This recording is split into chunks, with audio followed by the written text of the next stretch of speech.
बांग्लादेश के आम चुनावों में बांग्लादेश नेशनलिस्ट पार्टी यानी बीएनपी को जीत मिली है। इसके साथ ही एक बड़ा सवाल खड़ा हो गया है। क्या बीएनपी सरकार का रुख पड़ोसी देश भारत को लेकर बदलेगा? इतिहास बताता है कि जब भी बांग्लादेश में बीएनपी की सरकार रही है, तब भारत के साथ रिश्तों में बहुत गर्मजोशी नहीं रही। ऐसे में तारिक रहमान की अगुवाई वाली बीएनपी अब किस दिशा में जाएगी? यही सवाल पश्चिमी मीडिया में भी चर्चा का विषय बना हुआ है। प्रधानमंत्री नरेंद्र मोदी ने भी बीएनपी की जीत पर बधाई दी है। इस संदेश को ऐसे भी देखा जा रहा है कि भारत नई सरकार के साथ रिश्ते सुधारना चाहता है। शेख हसीना के सत्ता से बेदखल होने के बाद 18 महीनों तक बांग्लादेश गैर निर्वाचित अंतरिम सरकार के अधीन रहा। इस दौरान भारत और बांग्लादेश के रिश्ते अपने सबसे निचले स्तर पर पहुंच गए थे। हसीना का भारत आना और वहीं से उनके सार्वजनिक बयान तनाव को और बढ़ाते रहे। शेख हसीना को बांग्लादेश में मौत की सजा सुनाई गई है। बांग्लादेश में लगभग 1.3 करोड़ हिंदू रहते हैं। भारत लगातार अल्पसंख्यकों की सुरक्षा का मुद्दा उठाता रहा है। वहीं बांग्लादेश सरकार का कहना है कि हमलों को बढ़ा चढ़ाकर पेश किया गया है।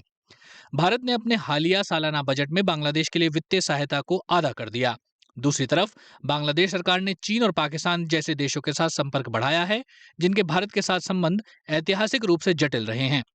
भारत ने लंबे समय तक अपना प्रभाव शेख हसीना के साथ व्यक्तिगत संबंधों पर आधारित रखा। अब वे भारत में स्वनिर्वासन में रह रही हैं।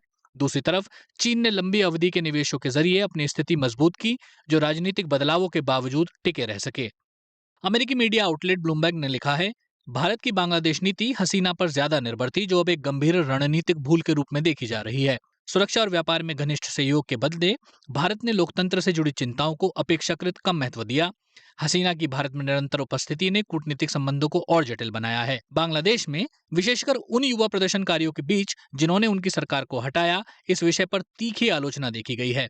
ब्लूमबर्ग ने यह भी लिखा है, बीएनपी जो अगली सरकार का नेतृत्व करने जा रही है, न तो स्पष्ट रूप से भारत विरोधी है और न ही खुलकर चीन समर्थक। उसकी विदेश नीति भारत के इर्द गिर्द केंद्रित नहीं है और उसने संकेत दिया है कि किसी भी पड़ोसी को विशेषाधिकार प्राप्त दर्जा नहीं दिया जाएगा।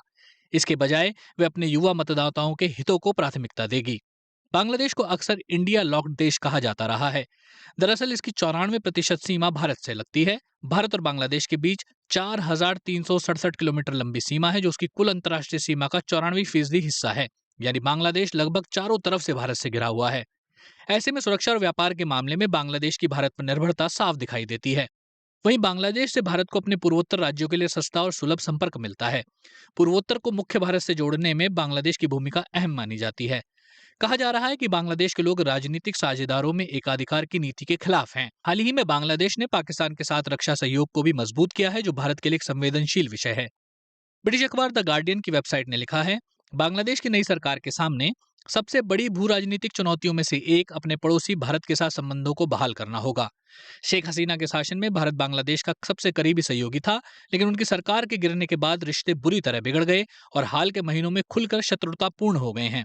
रिपोर्ट में आगे लिखा है, रहमान ने माना है कि भारत के साथ मुद्दे हैं और वो केवल पारस्परिक सम्मान, पारस्परिक समझ पर आधारित संबंध चाहते हैं। इस पर पूछे जाने पर कि क्या भारत और बांग्लादेश दोस्ती फिर से बना सकते हैं, जबकि दिल्ली हसीना और उनकी पार्टी के सैकड़ों सदस्यों को सुरक्षित ठिकाना देता रहा है, रहमान ने सीधा जवाब देने से परहेज किया था। Think tank American enterprise institute के फेलो सदानंद धूमे ने एक्स पर लिखा, बांग्लादेश के संभावित नए प्रधानमंत्री 60 वर्षीय तारिक रहमान हैं। उनकी बांग्लादेश नेशनलिस्ट पार्टी एक मुख्य धारा की राजनीतिक पार्टी है, जो आज के चुनाव में उसकी प्रमुख प्रतिद्वंदी कट्टरपंथी जमाते इस्लामी से अलग है।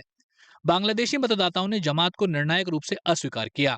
ये एक सकारात्मक संकेत माना जा सकता है, लेकिन इससे ज्यादा उत्साहित होकर यह अपेक्षा करना उचित नहीं होगा कि बीएनपी सुशासन स्थापित कर देगी। बीबीसी संवाददाता सौतिक विश्वास के मुताबिक भारत के लिए चुनाव व्यक्तियों से ज्यादा स्थिरता के लिहाज से महत्वपूर्ण है। नीति निर्माताओं का मानना है कि ढाका में कोई भी सरकार भारत को नजरअंदाज करने का जोखिम नहीं ले सकती। हालांकि शेख हसीना की दिल्ली में मौजूदगी और निर्वासन में रहते हुए उनके समय समय पर दिए गए राजनीतिक बयान एक नाजुक मुद्दा बने हुए हैं। ढाका में यह धारणा भी मजबूत है कि दिल्ली ने अपदस्थ प्रधानमंत्री शेख हसीना का समर्थन कर लोकतांत्रिक गिरावट को बढ़ावा दिया। इस सोच ने भारत विरोधी भावनाओं को तेज किया और संबंध को कमजोर किया कि जिसे कभी आदर्श पड़ोसी संबंध कहा जाता था। अब जबकि अवामी लीग को चुनाव लड़ने से रोक दिया गया है और उसके जल्द सत्ता में लौटने की संभावना भी कम है, भारत नई परिस्थितियों के अनुसार खुद को ढालने की कोशिश कर रहा है। संकेत यही है कि भारत बीएनपी के नेतृत्व वाली सरकार के साथ काम करने के लिए तैयार है, खासकर तब जब इस पार्टी ने जमात से दूरी बनाई है, दिल्ली के साथ संवाद की इच्छा जताई है और उग्रवाद के खिलाफ अपनी प्रतिबद्धता दोहराई है।